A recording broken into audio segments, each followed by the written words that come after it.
ಅಮ್ಮ ನಿಮಗೆ ವಿಚಾರ ಯಾವಾಗ ಬಂತು? ನಿನ್ನೆ 12 ಗಂಟೆಗೆ ಗೊತ್ತಾಯ್ತು ಸರ್. ರಾತ್ರಿ ಫೋನ್ ಮಾಡಿದ್ದು 9 ಗಂಟೆಗೆ ಮ್ಯಾನೇಜರ್ ಫೋನ್ ಮಾಡಿದ್ದು ಮನೆ ಓನರ್. ಇಲ್ಲಿ ಮನೇಲಿ ಎಲ್ಲ ವಾಸನೆ ಬರ್ತಾ ಇದ್ದೆ. ಬೀಗ ಇಲ್ಲ, ನಾವು ಹೊಸ ಬೀಗ ಮಾಡಿ ಕೊಡ್ತೀನಿ, ಬೀಗ ಕೊಡ್ತೀನಿ, ಬೀಗ ತೆಕ್ಕಿ ಬನ್ನಿ, ಬೀಗ ತೆಕ್ಕಿ ಮನೆ ಬೀಗ ತೆಕ್ಕಿ ಅಂತ ಹೇಳಿದ್ದು.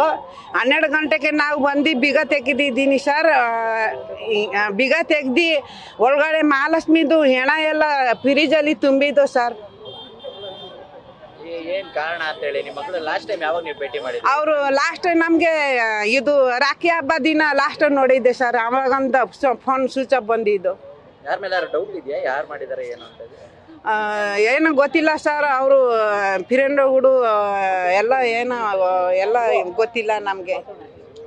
ಆಮೇಲೆ ಅವ್ರ ಹಸ್ಬೆಂಡ್ ಕೂಡ ಒಂದಿಷ್ಟು ಹೇಳ್ತಾರೆ ಬೇರೆಯವ್ರ ಜೊತೆ ತುಂಬಾ ಕ್ಲೋಸ್ ಆಗಿದ್ರು ಅಂತ ಹೇಳಿ. ಅವ್ರ ಮೇಲೆ ಏನಾದ್ರು ನಿಮ್ಗೆ ಅನುಮಾನ ಇದೆ? ನೀವು ಅವ್ರನ್ನ ಯಾವತ್ತಾರು ನೋಡಿದ್ರೆ? ಏನೋ ಸರ್ ಅವ್ರು ಆಗಿರ್ಬೋದು. ನಾನು ಹೋಗ್ತಾಗಿಲ್ಲ ಬರ್ತಾಗಿಲ್ಲ ಇಲ್ಲಿ ಜಾಸ್ತಿ. ಅವರು ಮನೆ ತವ ನಾನು ಬಂದಿಲ್ಲ, ಅವರು ಬರ್ತಿಗಿಲ್ಲ ಮನೆಗಡಕ್ಕೆ. ಇಲ್ಲಿ ಅವರು ಮನೆ ಓನರಿಗೆ ಫೋನ್ ಮಾಡಿದ್ದು ಸರ್ ನಮಗೆ. ನಿಮ್ಮ ಮನೆಯಲ್ಲಿ ನಮಗೆ ಮಹಾಲಕ್ಷ್ಮಿದು ಮನೆ ಓನರ್ ಇದ್ದಾರಲ್ಲ, ಅವರು ಫೋನ್ ಮಾಡಿದ್ದು ನಮಗೆ. ನೀವು ಎಲ್ಲಿರೋದಮ್ಮ ಬೆಂಗಳೂರಲ್ಲಿ? ನಾವು ನೀಲಮಂಗಲ ಸರ್. ನಿಮ್ಮ ಹೆಸರು ಹೇಳ್ಬಿಡಿ. ಮೀನಾ ರಾಣಾ. ಏನ್ ಹೇಳ್ತೀರಾ ಮೇಡಮ್, ನಿಮ್ಮ ಮಗಳನ್ನ ಈ ತರ ಹಿಂಗೆಲ್ಲ ಮಾಡಿದ್ದಾರೆ? ಈ ತರ ಮಾಡಿದ್ರೆ ಸರ್ ನ್ಯಾಯ ಮಾಡಬೇಕು ಸರ್. ಅವ್ರಿಗೆ ನ್ಯಾಯ ಕೊಡ್ಬೇಕು ಸರ್. ನೀವು ಎಲ್ಲ ಸೇರಿ ಮಗಳಿಗೆ ಮಾಡಿದ್ದಾರೆ, ನಾಳೆ ಇನ್ನೊಬ್ಬಳಕ್ಕೆ ಮಗಳಿಗೆ ಮಾಡ್ತಾರೆ ಸರ್. ಆ ಥರ ಫೀಸ್ ತುಂಬ್ತಾರೆ ನೋಡಿ ಸರ್.